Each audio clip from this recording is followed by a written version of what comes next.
Jumpa kembali di MT39 Life Story Inspiration of Life dengan tema orang berkeyakinan, mengenal dan mengerti serta merasa dalam melakukan firman Tuhan tidak sesuai dengan kehendak Tuhan. Roma pasal 10 ayat 1 sampai 15 dan Roma kitab pasal 10 ayat 16-21. Maksudnya teman-teman dari tema tersebut. Jadi orang berkeyakinan adalah orang yang dengan yakin percaya bahwa dia sudah mengenal Tuhan pribadi dengan benar, mengenal firman Tuhan dengan benar, bahkan sudah mengerti firman Tuhan dengan benar dan melakukan firman Tuhan dengan benar, teman. Tapi sebenarnya orang berkeyakinan itu hanya mengenal, mengerti serta melakukan kebenaran firman Tuhan. Itu bukan dari apa yang diperintah, peraturan oleh firman Tuhan, apa yang sudah dirancang dan kehendaki oleh firman Tuhan. Tetapi orang berkeyakinan lebih mengenal, mengerti dan melakukan firman Tuhan dari persepsinya sendiri, dari pikiran, perasaan, kehendak sendiri, dari jiwa sendiri, dari hikmat sendiri gitu. Jadi akhirnya ya nggak berdasar, teman, tidak memiliki dasar firman-firman Tuhan yang kuat dan benar gitu. Nah ini orang berkeyakinan, bahayanya begitu, teman. Nah orang berkeyakinan ini bisa lahir, teman, karena balik lagi waktu mendapatkan mentor rohani, waktu dididik gitu oleh mentor rohani atau rohaniawan. Biasanya mentor rohani dan rohaniawan juga ya dia sangat menguasai teori-teori firman Tuhan gitu, tetapi tidak dengan cara yang benar, teman, tidak dengan melakukan firman Tuhan. Jadi tahapan orang-orang yang mengenal, mengerti serta melakukan firman Tuhan itu tahapannya kan banyak sekali, teman-teman. Ada tahapan yang seperti orang berkeyakinan sama sekali tidak mengenal, mengerti dan melakukan firman Tuhan karena memang tidak mau mendengar, tidak mampu untuk melakukan firman Tuhan dengan benar gitu. Nah, orang berkeyakinan karena diajar oleh mentor rohani dan rohaniawan yang mungkin mengenal firman Tuhan gitu, bukan cuma dengan keyakinan mengenal firman Tuhan, tapi tidak melakukan firman Tuhan karena tidak mengerti firman Tuhan. Ada juga level mentor rohani dan rohaniawan yang mengerti firman Tuhan gitu, lebih bagus daripada hanya mengenal gitu, tapi juga sama, teman, tidak melakukan firman Tuhan. Jadi ujung-ujungnya orang yang tidak mengenal dan tidak mengerti firman Tuhan dengan benar dan tidak melakukan firman Tuhan, ya ujung-ujungnya cuma orang-orang berkeyakinan atau maksimalnya orang yang mengenal teori-teori rohani aja gitu. Jadi firman Tuhan itu hanya dihidupkan sebatas teori saja, teman. Teori yang baku, teori yang kaku gitu. Hukum-hukum cuma seperti itu saja, teman. Nah ini yang kasihan itu orang-orang apabila ketemu mentor rohani dan rohaniawan yang hanya teori rohani gitu, ya ujung-ujungnya pasti menghasilkan murid-murid yang cuma berkeyakinan saja, teman. Dan ini menurut saya seharusnya mungkin mentor rohaniawan seperti ini harusnya jadi dosanya berlipat-lipat kali, teman, karena memang mengajarkan dengan cara yang kurang benar kepada orang murid-muridnya, kepada jemaat dan umatnya gitu, sehingga umat, jemaat, murid-muridnya tidak bisa melakukan firman Tuhan dengan benar seperti yang Tuhan perintah, peraturan dan rancang kehendaki tersebut, teman. Nah ini saya coba bacakan dulu, teman-teman, di kitab Roma ya, teman-teman. Kitab Roma pasal 10. Coba teman-teman cari kitab Roma pasal 10 ayatnya 1 sampai 3 dulu, teman-teman. Saudara-saudara, keinginan hatiku dan doaku kepada Tuhan ialah supaya mereka diselamatkan, sebab aku dapat memberi kesaksian tentang mereka bahwa mereka sungguh-sungguh giat untuk Allah, tetapi tanpa pengertian yang benar. Sebab oleh karena mereka tidak mengenal kebenaran Allah dan oleh karena mereka berusaha untuk mendirikan kebenaran mereka sendiri, maka mereka tidak takluk kepada kebenaran Allah. Nah ini, teman-teman, yang dimaksud orang berkeyakinan ini seperti ini, teman-teman. Ini bahaya sekali dan kasihan sekali, teman-teman. Jadi orang-orang seperti ini, seperti firman katakan gitu. Kalau saya baca ulang lagi, teman-teman. Saudara-saudara, keinginan hatiku dan doaku kepada Tuhan ialah supaya mereka diselamatkan, sebab aku dapat memberi kesaksian tentang mereka bahwa mereka sungguh-sungguh giat untuk Allah, tetapi tanpa pengertian yang benar. Jadi orang-orang berkeyakinan, teman-teman, itu bukan berarti orang yang malas atau orang yang tidak baik gitu. Mereka orang yang rajin, orang yang baik seperti ini gitu. Tetapi ya itu tidak mengenal kebenaran Tuhan dengan benar karena tidak dididik oleh mentori dan rohaniawan secara benar, teman-teman. Jadi di sini diingat oleh firman Tuhan di ayat 2-nya, sebab aku dapat memberi kesaksian tentang mereka bahwa mereka sungguh-sungguh giat untuk Allah, tetapi tanpa pengertian yang benar gitu. Nah ini yang mesti orang-orang berkeyakinan buru-buru sadar gitu ya, bahwa di kitab Roma pasal 10 ayat 2 itu diingatkan seperti itu. Sebab oleh karena di ayat 3-nya, sebab oleh karena mereka tidak mengenal kebenaran Allah dan oleh karena mereka berusaha untuk mendirikan kebenaran mereka sendiri, maka mereka tidak takluk kepada kebenaran Allah. Sebenarnya mereka memegang kebenaran yang dari mentor rohani dan rohaniawan, teman, yang mengajar tidak dengan cara benar gitu, sehingga akhirnya udah terbiasa begitu ya, tidak bergantung kepada firman Tuhan, tidak terlalu bergantung kepada firman Tuhan, tidak menghidupkan roh Tuhan, ya akhirnya sekarapnya sendiri gitu,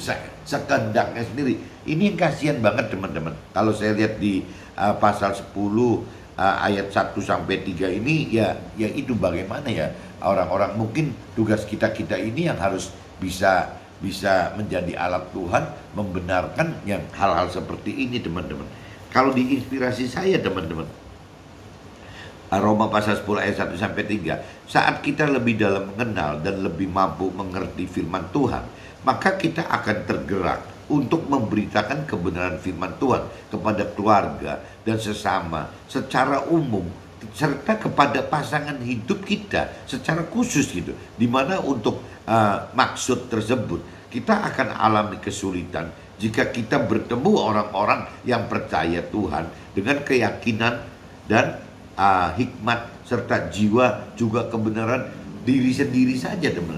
Nah ini tugas utama kita menjadi alat Tuhan itu minimal, teman, terhadap pasangan kita gitu. Karena di mata Tuhan, di posisi Tuhan, bahwa suami adalah satu dengan istri dan istri adalah satu dengan suami gitu. Jadi kadang-kadang problem yang paling berat itu bagaimana kita menjadi alat Tuhan kepada pasangan kita sendiri, teman-teman. Kalau kepada keluarga kita, sesama kita masih agak mending gitu, karena tidak ada beban bahwa kita dengan anak-anak kita dengan keluarga kita, dengan sesama kita itu satu di mata Tuhan. Kan tidak, teman-teman. Di mata Tuhan itu yang suami itu hanya dilihat satu dengan istri, dan istri itu dilihat satu oleh Tuhan bersama dengan suami.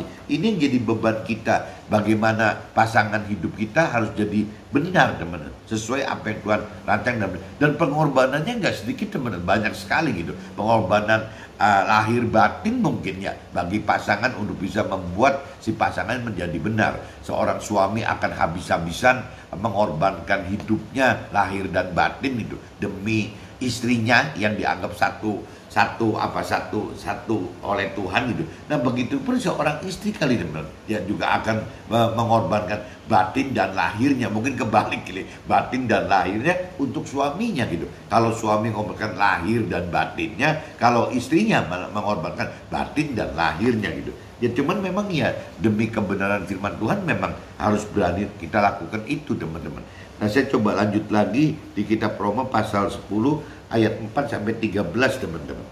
Judul perikopnya kebenaran karena iman. Sebab Nabi Isa adalah kegenapan daripada hukum Taurat. Jadi kalau di Universalis disebutkan Nabi Isa itu adalah firman Tuhan, teman. Jadi sebab firman Tuhan adalah kegenapan hukum Taurat, sehingga kebenaran diperoleh tiap-tiap orang yang percaya. Sebab Musa menulis tentang kebenaran karena hukum Taurat, orang-orang yang melakukannya akan hidup karenanya.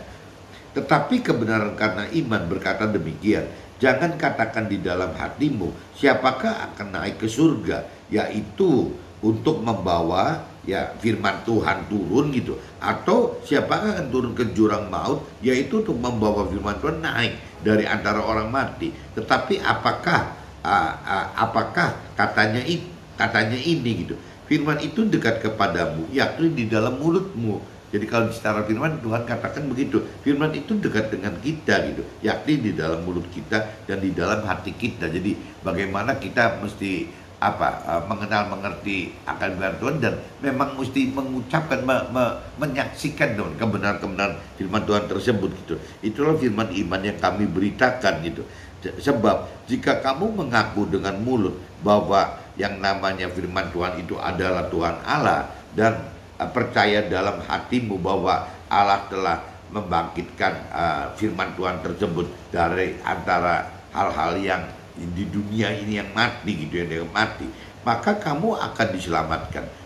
Karena dengan hati orang percaya dan dibenarkan, dan dengan mulut orang mengaku dan diselamatkan. Karena kitab suci berkata, barang siapa yang percaya kepada firman Tuhan tidak akan dipermalukan, sebab tidak ada perbedaan antara orang Yahudi dan orang Yunani, karena Allah yang satu ini adalah Tuhan dari semua orang, kaya bagi semua orang yang berseru kepadanya. Sebab barang siapa yang berseru kepada nama Tuhan akan diselamatkan.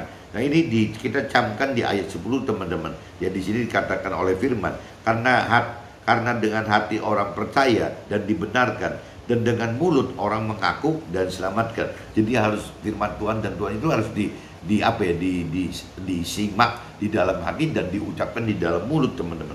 Kuncinya itu teman-teman. Nah kalau diinspirasi saya teman-teman, Roma 10 pasal 10 ayat 4 sampai 13, kebenaran hidup yang benar adalah kebenaran dengan dasar perintah dan peraturan firman Tuhan yang harus kita lakukan oleh karena kita percaya dan taat serta mengasihi Tuhan, oleh karena hidupkan roh Tuhan sehingga kita beriman gitu. Jadi ya untuk beriman itu kita butuh mengenal mengerti akan firman Tuhan dan butuh menghidupkan roh Tuhan teman, sehingga ada iman yang lebih nyata dalam kehidupan kita gitu. Nah saya coba lanjut lagi teman-teman, kita Roma pasal 10 ayat 14 sampai 15 teman-teman. Tetapi bagaimana mereka dapat berseru kepadanya jika mereka tidak percaya kepada Dia? Bagaimana mereka dapat percaya kepada Dia jika mereka tidak mendengarkan tentang Dia? Bagaimana mereka mendengar tentang Dia jika tidak ada yang memberitakannya? Dan bagaimana mereka dapat memberitakannya jika mereka tidak diutus? Seperti ada tertulis, betapa indahnya kedatangan mereka yang membawa kabar baik. Nah ini kita ini tugasnya itu benarnya seperti ini teman-teman. Nah ini kalau saya baca di kitab di inspirasi saya, Roma pasal 10 ayat 14 sampai 15, untuk dapatkan kebenaran hidup yang benar kita harus berseru kepada Tuhan, dan hal ini membutuhkan orang yang menjadi alat Tuhan yang diutus dan memberitakan agar sesama kita dapat mendengarkan serta percaya kepada pribadi Tuhan dan juga percaya firman Tuhan. Ini tugasnya kita teman-teman. Bagaimana yang Tuhan inginkan, selain kita menjadi pelaku firman, Tuhan juga pengen kita memberitakan kebenaran firman Tuhan kepada sesama kita untuk dapat mendapatkan keselamatan teman. Nah ini saya lanjut lagi di kitab Roma pasal 10 ayat 16 sampai 17 teman-teman. Judul perikopnya ketidakpercayaan Israel gitu. Tetapi tidak semua orang telah menerima kabar baik itu. Yesaya sendiri berkata, Tuhan, siapakah yang percaya kepada pemberitaan kami? Jadi iman timbul dari pendengaran, dan pendengaran oleh firman Tuhan gitu. Jadi ini yang Nabi Yesaya katakan seperti itu teman-teman. Nah kalau diinspirasi saya, Roma pasal 10 ayat 16-17, iman percaya kepada Tuhan timbul dengan mau mendengarkan firman Tuhan dan mampu mengenal dan mengerti serta melakukan firman Tuhan, dan kemampuan mengerti tersebut yang membuat kita tahu bahwa melakukan firman Tuhan harus dengan menghidupkan roh Tuhan sesuai sebagai kekuatan kita gitu. Jadi kalau tanpa ada roh Tuhan teman-teman, untuk mengenal dan mengerti firman Tuhan pun kita tidak mampu teman. Apalagi untuk berani melakukan firman Tuhan. Jadi kita butuh menghidupkan roh Tuhan untuk mengenal lebih dalam, untuk mampu mengerti gitu, untuk bisa berani melakukan firman Tuhan. Itu jelas teman-teman, harus ada roh Tuhan yang hidupkan.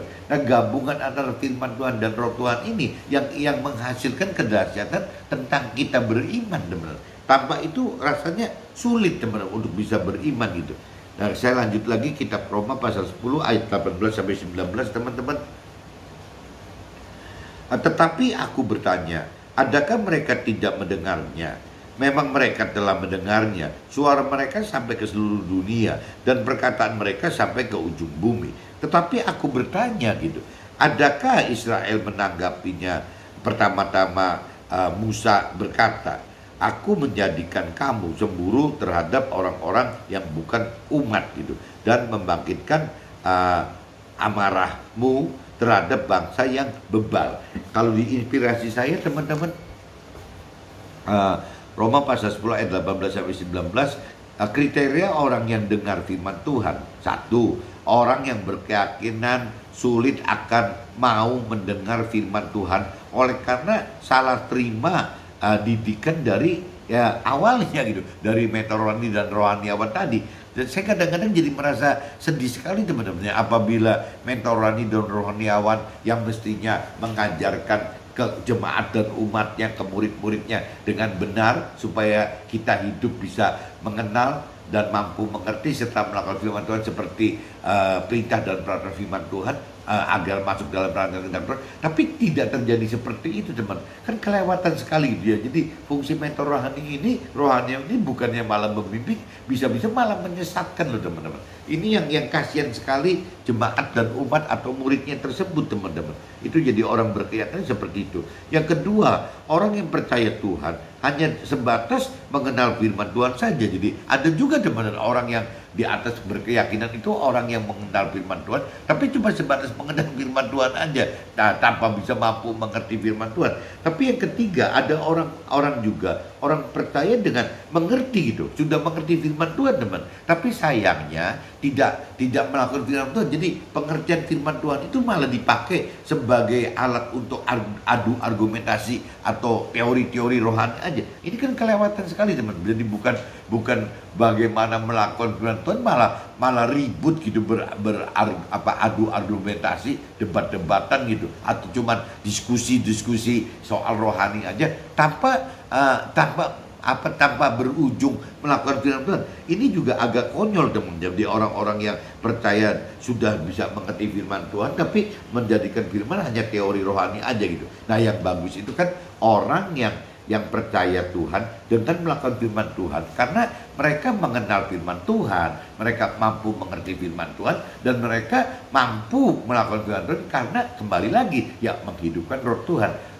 Firman Tuhan saja tanpa ada roh Tuhan nggak cukup teman. Jadi berulang kali saya katakan firman Tuhan itu adalah kebenaran firman Tuhan gitu, kebenaran jalan hidup kita gitu. Tetapi tanpa ada roh Tuhan, firman itu bisa tidak tercapai gitu. Apa yang diperintahkan oleh firman itu bisa tidak tercapai. Nah, ini kembali lagi kita butuh roh Tuhan untuk bisa menjadi kompas kebenaran hidup ya, sehingga kita memiliki dua-duanya teman. Firman sebagai peta kebenaran hidup, dan roh Tuhan itu adalah kompas kebenaran hidup. Nah, akhirnya jadi kita bisa masuk ke dalam rancangan kehendak Tuhan gitu teman-teman. Jadi intinya gitu teman. Jangan kita cuma sekedar berfirman ria gitu, tapi kita juga harus menghidupkan roh Tuhan di dalam melakukan firman Tuhan tersebut gitu. Nah, ini coba saya lanjut lagi yang terakhir teman-teman. Kitab Roma pasal 10 ayat 20 sampai 21 teman-teman, dan dengan berani Yesaya mengatakan, aku telah berkenan ditemukan mereka yang tidak mencari aku. Jadi dengan berani Yesaya mengatakan, aku telah berkenan ditemukan mereka yang tidak mencari aku. Aku telah menampakkan diri kepada mereka yang tidak menanyakan aku gitu. Tetapi tentang Israel, ia berkata sepanjang hari, aku telah mengulurkan tanganku kepada bangsa yang tidak taat dan yang membantah itu. Nah, ini cerita kasihan sekali teman, apabila orang berkeyakinan itu seolah-olah sudah Tuhan ulurkan tangan tapi tidak disambut gitu teman. Mudah-mudahan teman-teman pagi ini sharingnya bisa ditangkap bahwa orang yang berkeyakinan mengenal dan mengerti serta merasa telah melakukan firman Tuhan, dia yang tidak sesuai dengan kehendak Tuhan. Oke teman-teman, see you, bye-bye.